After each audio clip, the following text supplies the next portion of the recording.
From Chicago's CAN TV, a look at the week's events is reported in the newspapers, in the blogs and online, and on radio and TV. This is Chicago Newsroom.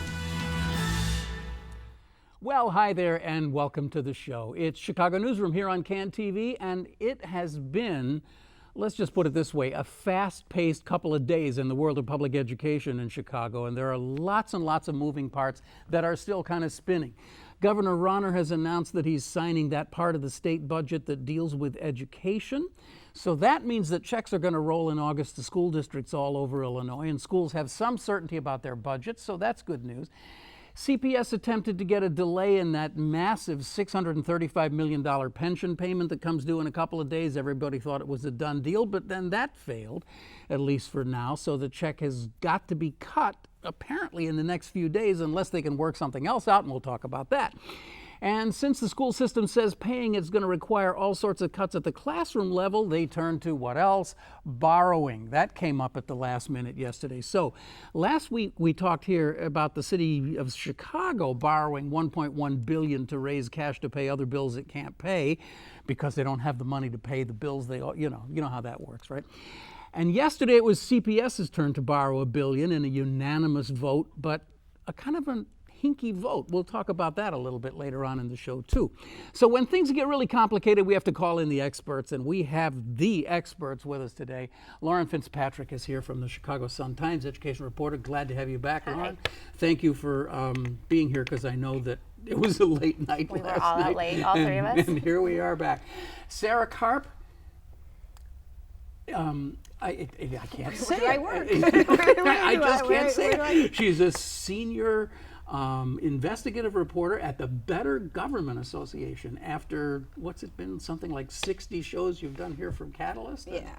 I'm so happy for you that you got a new job, and but you're still going to be able to be here once in a while, and I'm so happy about that. And speaking of capitalist, hardly capitalists over there, Melissa Sanchez is joining us for the first time from Catalyst. So we got all the people who were at the meeting last night. You guys probably were there very late. Let's talk about what happened. Lauren, maybe we can turn to you first. What is this $1 billion? Where did this come from all of a sudden? I don't know. Oh, okay. Well. I mean, it wasn't discussed, in the sense that it was not discussed. Huh. It looks like it's two chunks of borrowing, some $200 million, some $935 million. The agenda was this big with the borrowing documents. But the Board of Education didn't say a word about it other than to cast a unanimous vote at the end of the meeting to approve both pieces of borrowing. Not even a roll call vote. So this sounds very much like the conversation we were having with you a couple of weeks ago about the $20 million soups by the last thing. favorable vote. Yeah. And really the goofy thing is that, since Jesse Ruiz took over as interim CEO, I think this was his second meeting, he said at the very beginning, we're going to talk about more stuff. We got burned by soups. We didn't talk about it. All right, we're going to present something every meeting before we talk about it or before we vote on it. We'll have a chance to ask questions. The experts from CPS will be there. And they did discuss a couple of other kind of big items on the agenda. So I was waiting for the money people to come out and talk about the borrowing, but it just never happened. So did they go into executive session or something on this, or what? Right, I mean, they did, which is normal. Right, but they shouldn't. There's no real reason I can see why they would discuss this in an executive session. This is not real estate or personnel or anything like that. Yeah. So, they have these little briefings, like 2 at a time, as to not make a quorum, and that's where my understanding is that they ask the real questions and they get all. But it is true that the public would like to know a little bit more about this. Wouldn't you think? Yeah, I mean, my grandkids are probably going to be paying for it, and so.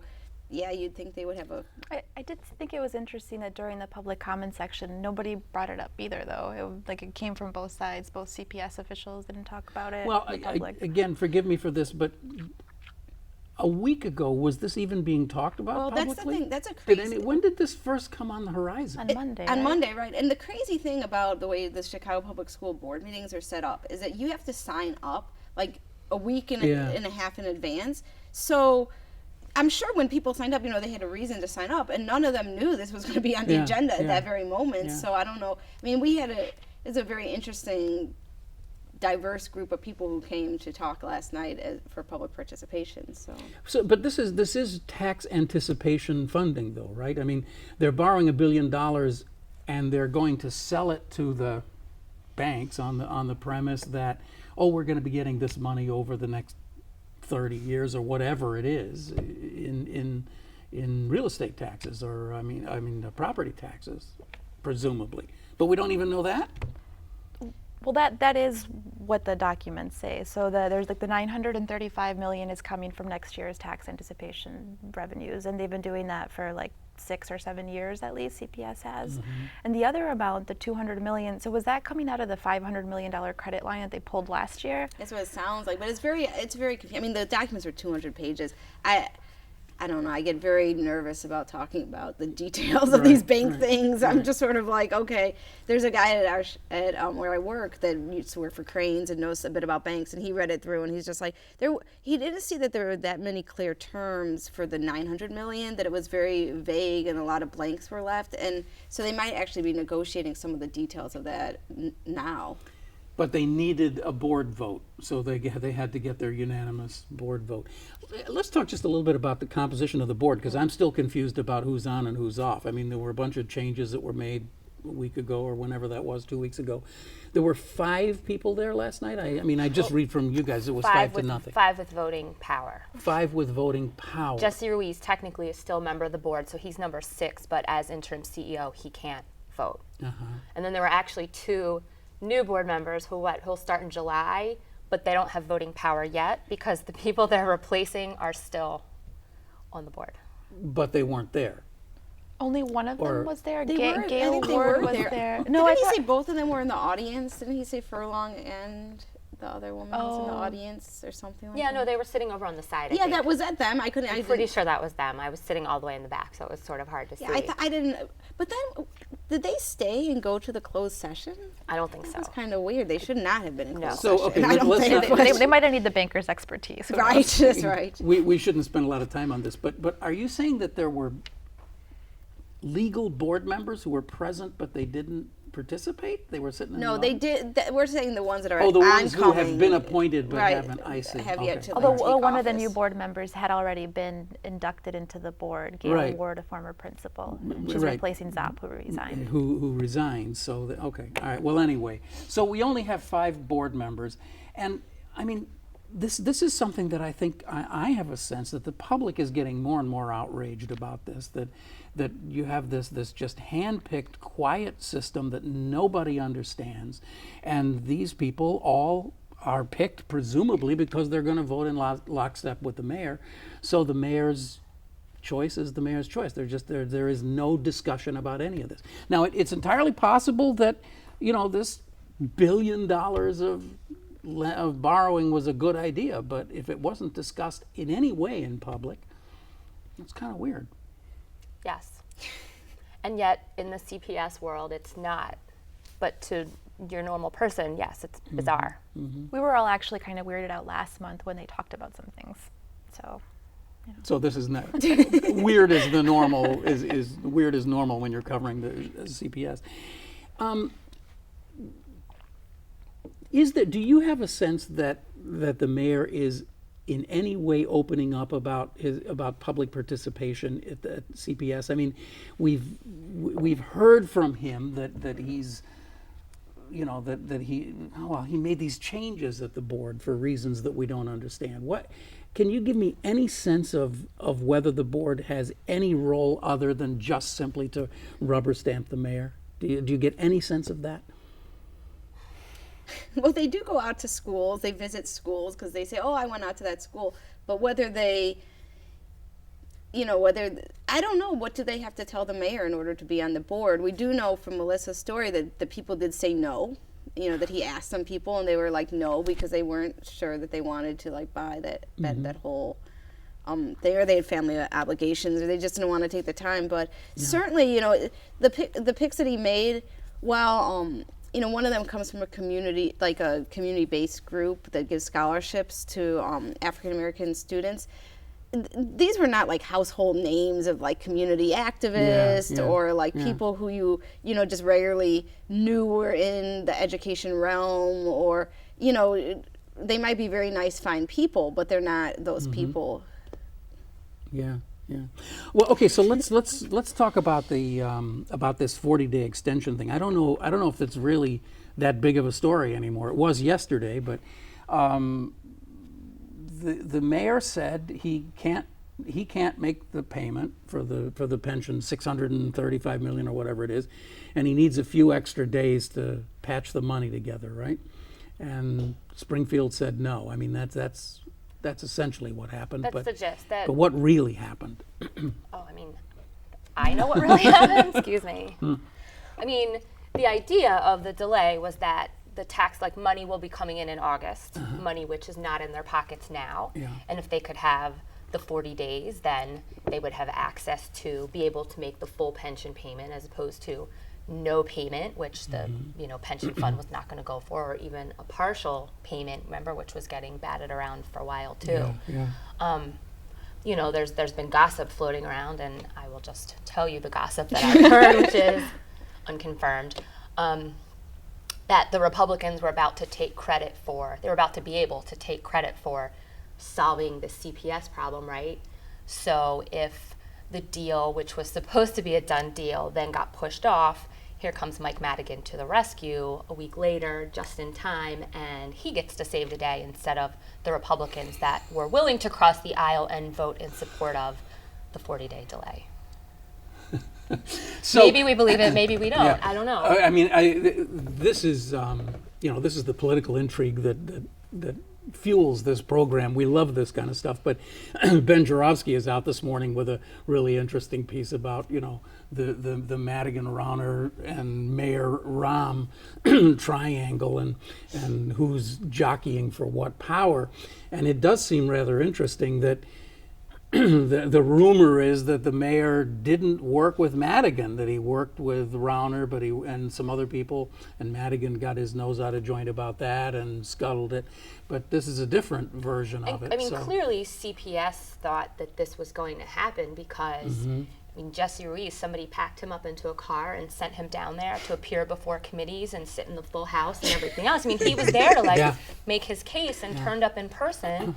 I can't imagine that if he believed this were not going to happen, that he would have taken the time to go. I mean, is it fair to say that there really weren't too many people who were opposed to this? There weren't people standing up publicly and saying this is a bad idea, right? Or were there? I mean, the people from the... I don't know. I don't know if anybody knows. Go on. No, I mean, the pension fund folks were like, we don't love this, but we're not going to oppose it. We'll just stay neutral. As long as we get all our money. We get our money, we'll get it eventually. The union was sort of in the same place. Like, we don't love this. It's not ideal, but we could live with it. So let's just do it because then it does buy us time to come up with. Yeah, and speaking of the union, one thing that I'm hearing is that this whole pension deal is tied in part with whether the union and CPS reach an agreement very soon, maybe even as early as next week. How so? I don't know how all this stuff works in Springfield, but what people in the union have been suggesting to me is that there's been pressure from City Hall to get this done fast, and that's part of what the Republicans were asking for. I don't know how that works. I'm sorry for being dense about this, but you're saying that they need to get this done because that will help the contract deal come together, or maybe the other way around. The contract deal will make if they see advancement on the contract deal, then they're willing to do this. So. That's sort of what I've heard. I don't know if that's true, but there is apparently pressure to move things along on the contract. Well, that I guess takes us to this, which is I'm just stunned by this. I mean, all of a sudden I started reading you guys writing, oh yes, Karen Lewis says we're very close to a deal. I mean, a couple of weeks ago we were all standing at some press conference down at Plumbers Hall or wherever it was, and Karen Lewis was rallying the troops and suing for whatever they call that, improper bargaining or something. And telling members to save up for a possible strike. Right. So what happened? Well, okay, now the union disagrees with me and they say I'm wrong, but I'll say what I think. I think that, first of all, it's good for them right now. It looks very good not to be like fighting at this very moment when CPS is like, saying the house is burning, and for them to be like, oh, give us X, Y, and Z. That doesn't look great for the union. I think they can realize the optics of that. And also, the union was very engaged in the mayoral election and in the runoff that lasted until April. They say that the contract negotiations are way behind where they probably should be, or at least they were in the past, the timelines. And so this actually is a great thing for them. It holds everything steady, and it gives them time to, really build up. It doesn't I don't see how this is a great thing for Rahm. It gives him only 1 year of not having to worry about the union. I mean, almost immediately, they're going to have to start negotiating again. Well, we should say that what seems to be in the air is a 1-year contract. Right, that's what seems to be in the air. And when will they start negotiating? They could start as much as October for the next. I was going to say probably in 3 weeks it's time to start the next round of contracts. So I don't see how there's a downside for the union in this. Yeah. No, I mean, plus there's no permanent CEO, and we've been speculating about, if the contract happens, how much longer Jesse Ruiz stays in the office heading CPS, but I would not want to negotiate a long-term deal with someone who is going to be gone, and then I would also not want to come into this job locked into several years of a deal I had nothing to do with. So a little breather for everybody. Not knowing who your CEO is going to be. Just the thing this time. Yeah. One question that struck me was that they had a 3+1 year deal, right? There was this extra year. And my recollection of it is that the union started a long time ago saying, oh, no, we're not going to want that 4th year. They seem to forget that when the city then said, we're not going to honor the 4th year, or we're not going to request the 4th year, and they got all upset about it, even though they had once said they didn't want it either. So how is this 1-year deal different than the 1-year extension that they all decided not to take? Well, from the sound of it, this 1-year deal that's being talked about right now would not include a pay raise. And so I think the previous 1-year deal would have if they had extended the existing contract. What they are getting from CPS at the moment is that CPS has backed off of their desire to stop paying in the 7% of the 9% pension pickup. Okay. So that's what we're hearing. So I mean, so for the union, they're kind of at a standstill. They're not losing. Yeah.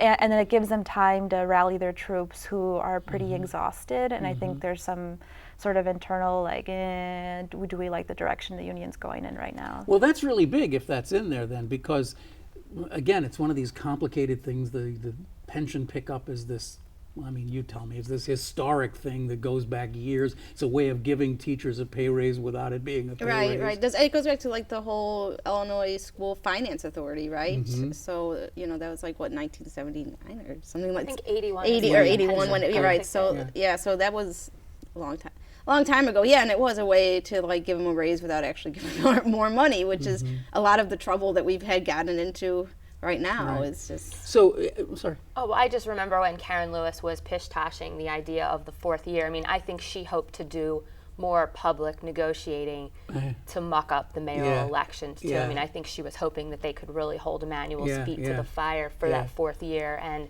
it just sort of didn't work. Yeah, I don't think they really talked about negotiations at all until after the election. So no matter how much a CTU claims that they were negotiating all along, it seems kind of like baloney. I was intrigued by this 7% pension pickup thing coming back into the news, because it's really a bigger story than it sometimes appears. I mean, it is legitimate, I think, for CTU to say, wow, if you take that away from us and we have to pay that is a 7% pay cut. But on the other hand, it is a 7% pay raise that was given to you a long time ago. And when CTU says, in all of this, as you guys have had your pension holidays, we've been making our payments. Well, yeah, you've been making part of your payments, but actually the Board of Ed has been making 7 percentage points of that, right? Right, and the BGA did a study looking at other school districts, and it actually is not all that unusual for school districts to use this to use a pension pickup as a pay raise. So you can't really blame, blame like the CPS or CTU. It's sort of a trick that people use. But that's the problem that we're in now. There's been all these tricks through the years to sort of make it through, and now it's like, okay, well, where's our next trick? Right. So I mean, for those of us who've been around for a while, every year it's exactly the same thing, right? I mean, for the last 15 years, we have $1 billion shortfall. There's always $1 billion. That's the thing. Right. You're a little bit sick and tired of it. Sometimes you're just like, oh yeah, just $1 billion. Yeah, it's just $1 billion. Come on. And it comes right down to the day before. We're going to have to close schools. We're going to have to fire 10,000 teachers. There will be children dying in the streets. Oh, this year their whole thing of they're not going to open schools in September. I just kept saying to people, I mean, eventually school is, we're not just going to cancel education for 400,000 kids and be like, just forget about that. We can't afford that. Right. I mean, there's a thing of like, you have to provide public education in this country, but that's sort of, it's sort of crazy I'm talk. just sort of, I'm always reminded of George Schmidt, who just always about this time says, and this is when the rabbit appears in the hat. They're like, suddenly there's $600 million in reserve funds. Where were those reserve funds 2 weeks ago? So we just, and then when it gets even more messed up by having situations like you had last night, where everybody just disappears into a room in the back and comes back and has a quick vote, and we just borrowed $1 billion. It's hardly what you would call a transparent process. Let's put it that way. So, so the board went out and hired for some amount of money. I don't know what it was. Ernst & Young, right? A good company that comes in and does audits for you. And what did they say? There are no tricks. Right. It's the short answer. While we've all been waiting for the latest trick, they came in and said there kind of aren't any. And I think it's page 24 of the report that has a long list of all of the possible things that will pretty much all be needed to pull this off this year. Yeah. And some are taxes, some is help from Springfield, some is classroom cuts. One of the other points that the report tried to make was that solving this problem can't just come from CPS alone, that there are all these other people who are going to have to sign off on a lot of these proposals to pull them off too. The state, the city council, retirees, unions. I mean, CPS cannot get out of this on its own. Ernst & Young was paid to say. This this concept of this being this kind of like slow motion collapse of a high-rise building that we've been watching for like the last 20 years, and everybody has a part. Everybody's been pulling a piece of the foundation of the building out, and everybody's standing there now saying, what do we do now? And one of the problems is like they've been crying wolf for so long. I think that like state lawmakers, I think everybody's like, okay, really? Is it really happening? Because as we said, they always say they're in such trouble, and it'd just be nice for 1 year for them to be like, you know what, we're all right, we can do this. We'll make this work somehow. Make it work. Yeah. Well, we haven't yet gotten to the point where they have to fire $500 million worth of central office staff. That's coming, I guess, in the next 2 weeks or so, right? We've made $500 million of reductions at the central staff. Right. That's always my favorite one. There's now nobody sitting in our nice new offices downtown that we paid $5 million for. to put furniture into. Right. Okay, so but Ernst & Young basically, I mean, if you wanted to be cynical about it, the net result of their study is they're softening up the public to know that you're about to get whacked with a really big property tax increase. Yes, and Springfield and the union. I mean, I think it's a three-pronged effort there to show that it's not just CPS or the mayor's office trying to spin this. It's their professional opinion that there really is a problem here. I wonder if it works, if people are actually convinced. You tell me. I don't know. Does it? I don't know. All right. Well, so Well, the union's not convinced. We know that much. The union thinks they're broke on purpose. Broke on purpose Yeah, is the phrase. yeah. So we know they're not convinced. Yeah. So It's worth spending a minute on that. How much legitimacy is there to broke on purpose? Does anybody buy that, I mean, other than the union leadership, does anybody buy that CPS is broke on purpose? I mean, who wants to go broke on purpose? No. I don't think they've ever intended to go broke or spend themselves into oblivion.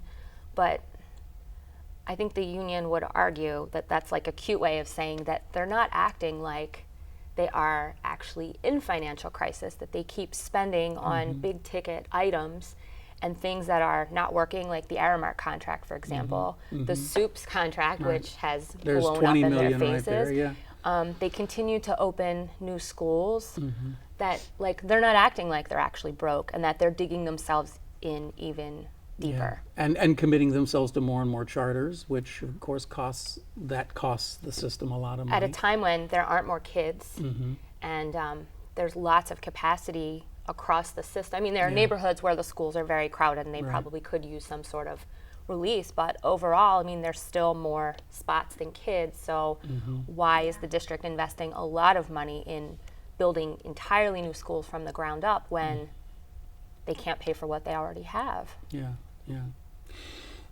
we spend a moment talking about the story that you guys broke about the rates of graduation and the rates of transferring out and dropping out?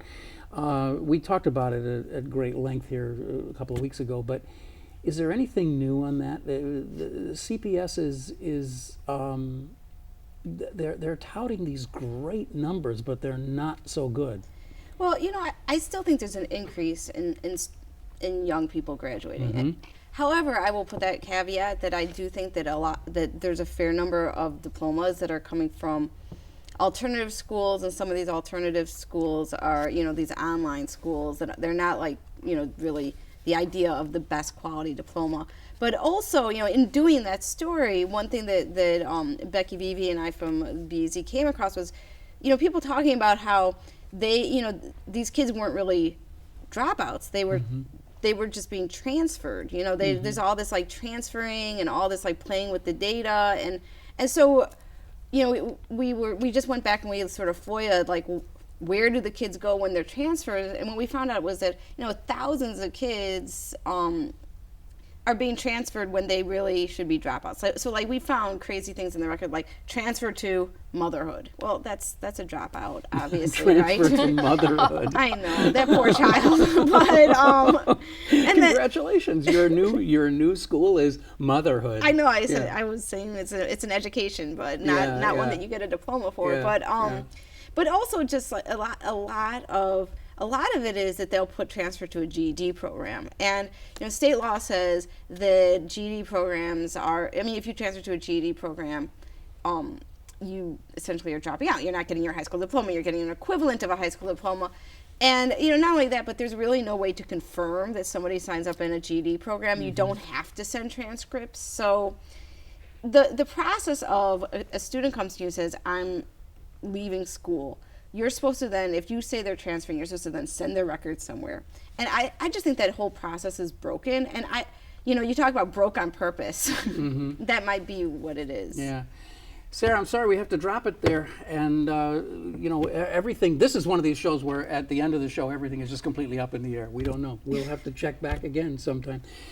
And I hope you will do that. I want to thank our guests today. Thank Lauren FitzPatrick from the Chicago Sun-Times for being here, and Melissa Sanchez for the first time from Catalyst. Great to have you here. And Sarah Karp from the Better Government Association joining us for the first time in that role. And you have been, I hope not at the first time, in your role as a viewer of Chicago Newsroom. You'll be back again next week, I hope, because we're a service of community service of CAN TV, and you can find us right here on cable, but you can also see us right here online any old time you want at this address. Take us with you. Go for a walk and listen to Chicago Newsroom. I'm Ken Davis. Thanks for joining us. Back next week with another program right here on CAN TV.